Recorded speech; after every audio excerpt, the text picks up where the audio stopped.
جب نعمت مکمل ہو گئی، مخلوق موجود ہے، تو ان کی ہدایت کا تو کوئی ذریعہ ہوگا نا،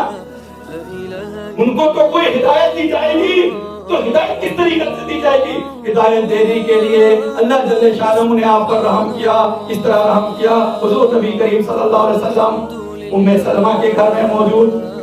ام سلمہ کے گھر میں موجود ہیں، اور ایسے موقع پر کیا ہو رہا ہے، نجران سے عیسائیوں کا وفد آیا ہے، آپ نے فرمایا کہ اب مباہلہ ہوگا، کیا ہوگا؟ مباہلہ ہوگا۔ ام سلمہ کے گھر میں موجود حضرت ام سلمہ جو امہات المومنین سے ہیں،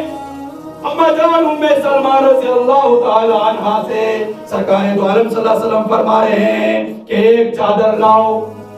آپ نے چادر لائی، اپنے اوپر ڈالی، اور 4 افراد اور ہیں، کون ہے وہ؟ حضرت اما جان فاطمہ الزہرا رضی اللہ تعالی عنہ، مولا علی کرم اللہ وجہہ، حضرت امام حسن، حضرت امام حسین، 4 اور 5ویں ہوئے سرکار حضرت محمد مصطفیٰ صلی اللہ علیہ وآلہ وسلم، یہ 5 جن۔